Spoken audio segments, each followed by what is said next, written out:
কত বড় মুত্তাকি ছিলেন সাইয়েদনা ওমর ফারুক। মদিনার সমাজে কয়জন মুনাফিক ছিল বিশ্বনবী ছাড়া কেউ বলতে পারতেন না। বিশ্বনবী কোন সাহাবীকে মুনাফিকদের লিস্ট দিয়ে যান নাই, একজন সাহাবী ছাড়া। দেখি কেউ বলতে পারেন কিনা ওই সাহাবীর নাম? কি নাম? হুযায়ফা ইবনুল ইয়ামান রাদিয়াল্লাহু তাআলা আনহু। উনাকে বলা হতো সাহিবু সিররি রাসূলিল্লাহ, আল্লাহ রাসূল সাল্লাল্লাহু আলাইহি ওয়াসাল্লামের গোপন তথ্যের ধারক বাহক। সুবহানাল্লাহ পড়বেন না? বিশ্বনবী ইন্তেকালের আগে মদিনার সমাজে মোট কয়জন মুনাফিক আছে এই তথ্য আবু বকরকে বলেন নাই, ওমর রাদিয়াল্লাহু তাআলা আনহুকে বলেন নাই, উসমান রাদিয়াল্লাহু তাআলা আনহু, আলী রাদিয়াল্লাহু তাআলা আনহু, আশারাতুল মুবাশশিরিনা বিল জান্নাহ কোন সাহাবীকে বলেন নাই। শুধুমাত্র কেবলমাত্র একমাত্র হুযায়ফা ইবনুল ইয়ামান রাদিয়াল্লাহু তাআলা আনহুর কাছে মুনাফিকদের লিস্টে বিশ্বনবী দিয়ে গিয়েছে। সুবহানাল্লাহ পড়েন। মদিনায় কারা কারা মুনাফিক কেউ জানতো না হুযায়ফা ছাড়া। কে ছাড়া? নামটা আজকে মুখস্থ করেন যাতে অন্য কোনো ওয়াজে কেউ জিজ্ঞেস করলে বলতে পারেন। মুনাফিকদের লিস্ট যে সাহাবীর কাছে বিশ্বনবী দিয়ে গিয়েছিলেন, সাহাবীর নাম কি? নাম?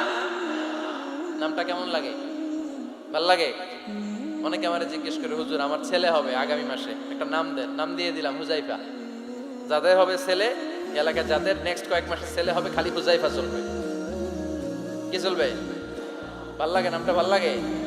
রাইখেন, অনেক সুন্দর নাম। উনি জানতেন মুনাফিক কারা। দেখেন ওমরে ফারুকের তাকওয়ার লেভেলটা কত হাই।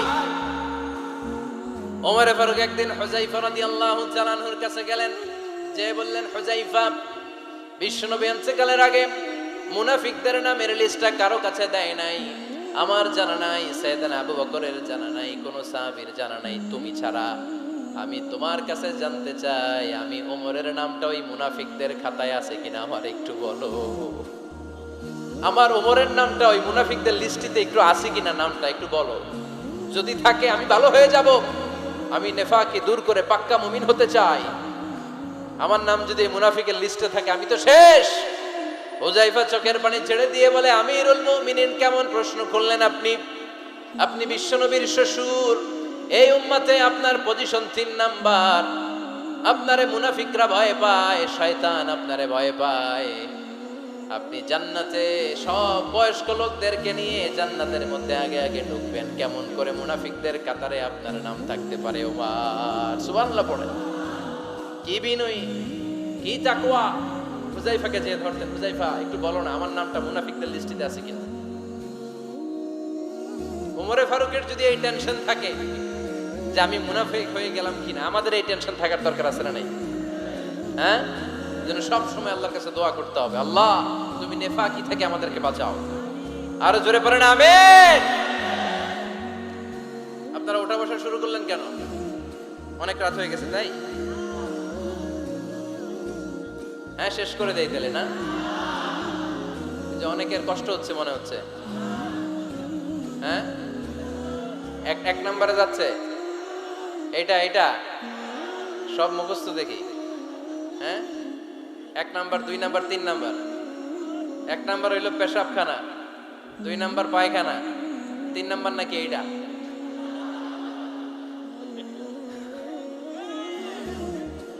আছে না নাই? না। সিগারেট কোন মুসলমান খেতে পারে? সিগারেট হয় টোবাকো প্ল্যান্টস থেকে, তামাক পাতা। ফরিদপুরে চাষ হয় নাকি? হয়। কোন থানায় হয় বেশি? হ্যাঁ,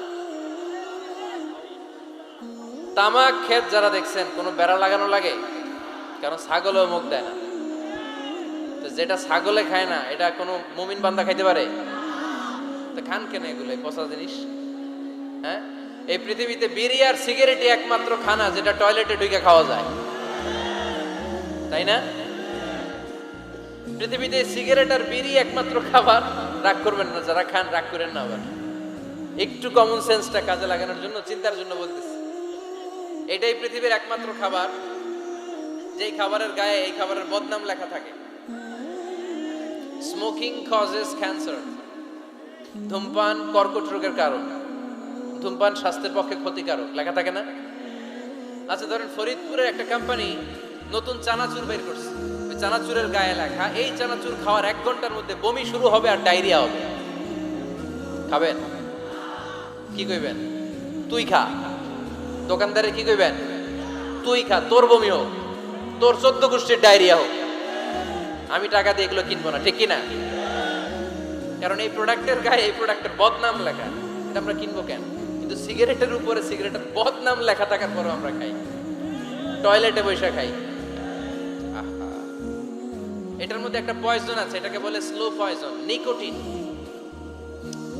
এটা আপনার লাং ফুসফুসকে শেষ করে দিবে, স্লো পয়জন।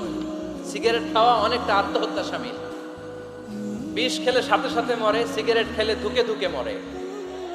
আর সিগারেট থেকে হিরোইন, গাঁজা, ফেন্সিডিল, ইয়াবা, ম্যারিজুয়ানার পথে মানুষ পথ বাড়ায়, পা বাড়ায়, তাই না? এগুলো খাবেন না। ওয়ালা তুলকু আইদিকুম ইলা তাহলুকা, নিজেকে স্বেচ্ছায় ধ্বংসের দিকে ঠেলে দিও না। জীবনটা অনেক সুন্দর, জীবনটা অনেক রঙিন, আল্লাহর দেয় জীবনটাকে উপভোগ করার দরকার আছে না নাই? এই জন্য সিগারেটকে এই ফরিদপুরের প্রোগ্রাম থেকে আমরা আজকে নো বলে দিলাম। কি বলে দিব?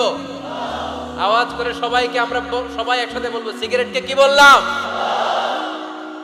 মনে থাকবে না? মাহফিলের প্যান্ডেল থেকে বাইর হয়ে আবার ইয়েস, হ্যাঁ না, ইয়েস করা যাবে না। সিগারেটকে কি বললাম? নো। ওমর ফারুক রাদিয়াল্লাহু তাআলা আনহু আমাদের সুপার হিরো, আমাদের সবাই বলেন আমাদের। উনি কত বড় সুপার হিরো শুনেন। উনি জুমার খুতবা দিচ্ছেন। কি দিচ্ছেন? মসজিদে নববীতে। খুতবার মাঝখানে হঠাৎ বললেন, ইয়া সারিয়াতাল জাবাল, ইয়া সারিয়াত ইবনে জানিমিল জাবাল। এই কথা বলেই আবার খুতবা দিতে শুরু করলেন। ওনার এই ইয়া সারিয়াত ইবনে জানিমিল জাবালের সাথে আগের কথারও কোনো মিল নাই, পরের কথারও কোনো মিল নাই। জুমার নামাজের পর মুসল্লি সাহাবারা ধরলেন, বললেন, ইয়া আমিরাল মুমিনিন। খুতবার মাঝখানে হঠাৎ করে ইয়া সারিয়াত ইবনে জালিমিল জাবাল বলে আপনি চিৎকার করলেন কেন?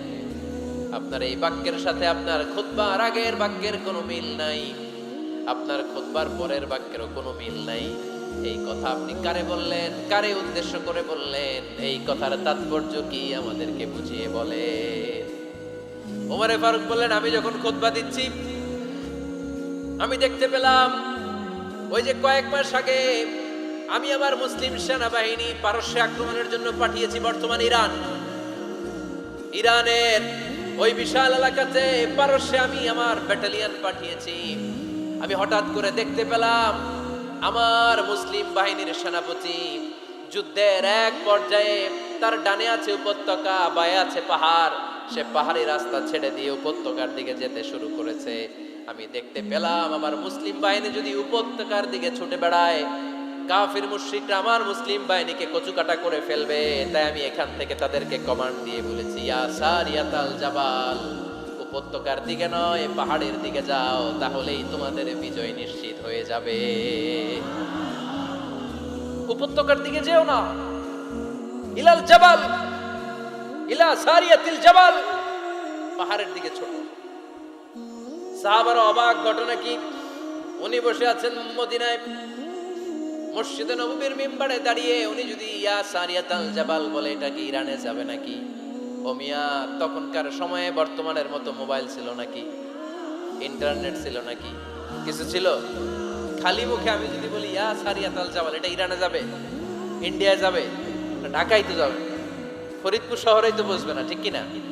কিন্তু এটা আমিরুল মুমিনিন বিশ্বাসী সাহাবারা বিশ্বাস করে নিল। কিছু মুনাফিক ছিল, এরা কয় না, ঝামেলাস, এটা তো সম্ভব না। এক কাজ করি, এই সেনাপতি যখন বিজয়ী বেশে মদিনায় ফিরে আসবে আর আমরা ধরবো। এরা দিন গুনতে লাগলো, এই সেনাপতি মুসলিম বাহিনী নিয়ে পারস্য জয় করে কবে ফিরে আসবে। এই মুনাফিকের দলগুলো কখনো সেনাবাহিনীকে অভ্যর্থনা জানাতে যেত না, কিন্তু এইবার সবার আগে মদিনার উপকণ্ঠে যে সেনাপতিদেরকে অভ্যর্থনা জানানোর জন্য ফুল নিয়ে রেডি, ফুল নিয়ে দাঁড়ায়। সেনাপতি ঢুকার সাথে সাথে ধরছে, এই সেনাপতি কোত্থেকে আসছে? কয় পারস্য জয় করে আসছি। কয় এমন এমন দিন, জুমার দিন দুপুর বেলা যুদ্ধের মাঝখানে আমিরুল মুমিনিনের কণ্ঠের কোন কথাবার্তা শুনছো নাকি? সেনাপতি অবাক, কয় তোমরা জানলা কেমনে? শুনছি তো। সুবহানাল্লাহ পড়বেন না? আমরা যুদ্ধে একটা ভয়ঙ্কর অবস্থার মধ্যে ছিলাম। পেছন থেকে শত্রু আমাদেরকে আক্রমণ করতে শুরু করে দিল। ডানে যাব না বায়ে যাব, সামনে যাব নাকি পেছনে যাব, রাস্তা খুঁজে পাচ্ছি না। ডান দিকে ছিল আমাদের উপত্যকার রাস্তা, বাঁ দিকে ছিল পাহাড়ি পথ। আমরা সোজা পথ হবে মনে করে উপত্যকার দিকে ছুটতে আরম্ভ করলাম। হঠাৎ করে আমিরুল মুমিনিনের কণ্ঠ বজ্র কণ্ঠে আমার কানের মধ্যে ভেসে আসলো। আমার মনে হলো আমিরুল মুমিনিন কেমন যেন আমাকে কমান্ড দিচ্ছেন আর বলছেন, ইয়া সারিয়াতাল জাবাল, ডান দিকে উপত্যকার পথে নয়, তাড়াতাড়ি পাহাড়ের দিকে সৈন্যবাহিনী নিয়ে উঠে যা। পাহাড়ের দিকে, ডানে না। This is wrong track and this is the right track. ওই দিন যদি ওমরে ফারুকের ওই গাইডলাইন, আমিরুল মুমিনিনের কমান্ড যদি আমি না শুনতাম, আজকে বিজয়ের বেশে ফিরতেও পারতাম না, আমাদের চেহারাও তোমরা দেখতে পেত না। ওমরে ফারুকের ওই কমান্ড, ওই গাইডলাইন অদৃশ্য থেকে শোনার কারণে এই পারস্যের মধ্যে আমাদেরকে সেই যুদ্ধে বিজয় দান করেছে কে? দিস ইজ ওমরে ফারুক, দিস ইজ ওমরে ফারুক। বিশ্বনবী বলতেন, ওমর মা লাকিয়াকা শাইতানু সালিকান ফাজ্জান ইল্লা সালাকা ফাজ্জান গায়রা ফাজ্জিক। ওমর, শয়তান ইবলিস যদি তোমার কোনো রাস্তা দিয়ে হাঁটতে দেখে, শয়তান ওই রাস্তা রেখে দিয়ে অন্য রাস্তা দিয়ে হাঁটে। সুবহানাল্লাহ। বাড়িতে যায় বলে কে বলতেছে? বিশ্বনবী। কার ব্যাপারে? ওমরে ফারুকের ব্যাপারে। শয়তান যদি দেখে যে ওমরে ফারুক এই রাস্তা দিয়ে হাঁটতেছে, শয়তান ওই রাস্তা রেখে দিয়ে অন্য রাস্তা দিয়ে হাঁটে। সুবহানাল্লাহ পড়েন। রাত্রিবেলা আমরা আমাদের বাচ্চা ছেলে মেয়েদেরকে যখন খাওয়াই, বাচ্চারা খেতে চায় না, এরকম হয় আপনাদের ফরিদপুর এলাকায়? না, এই এলাকায় হয় নাকি? খেতে চায় না বাচ্চারা, এই চকলেট দেখায়া, এই মিনা কার্টুন দেখায়া, এইটা সেইটা, এগুলো সেগুলো বলে, গল্প টল্প বলে ভুলায়া খাওয়ানো লাগে, তাই না? তারপরও খায় না। আমারও ছোট মেয়ে আছে, খেতে চায় না, এইটা সেইটা এমনি সেমনি খাওয়ানো লাগে। তো শেষে না পেরে মা বাবা বলতে বাধ্য হয়, ওই যে ভূত আসতেছে, ভূত, তাড়াতাড়ি তাড়াতাড়ি খাও, নাহলে যে ভূত ধরবে তোমার। ওই যে বাঘ আসতেছে, বাঘ, তাড়াতাড়ি খাইলে নাহলে বাঘে কামড়াবে। বলি না আমরা? আপনারা কি বলেন? ভূত। আর কি বলেন? হ্যাঁ হ্যাঁ, আচ্ছা। এক এক জায়গায় এক একটা আমরা বলি, ভূত আসবে, বাঘ খাবে, ভাল্লুক খাবে, তাড়াতাড়ি খাও। মদিনাতে যখন ওমরে ফারুক আমিরুল মুমিনিন, মদিনার মায়েরাও বাচ্চাদেরকে খাওয়াতে পারতো না, ছোট্ট মেয়েদেরকে খাওয়াতে পারতো না, খাওয়া নিয়ে যন্ত্রণা করতো। বাচ্চারা যখন মদিনায় খেতে চাইতো না রাত্রি বেলায়, মদিনার মায়েরা বলতো, তাড়াতাড়ি খাও, হা হুয়া ইয়াতি উমর, হা হুয়া ইয়াতি উমর, তাড়াতাড়ি খা, নাইলে ওই যে ওমর আসতেছে, Omar. This is our super hero Sayyidina Omar Farooq রাদিয়াল্লাহু তাআলা। শুধু শয়তানি ভয় পেত না, মুনাফিকরাও ভয় পেত, জমের মতো ভয়। শুধু তাই না, আমাদের আম্মাজান বিষ্ণু ইসা ইসলামের স্ত্রীরাও ওমরে ফারুককে ভয় পেতেন।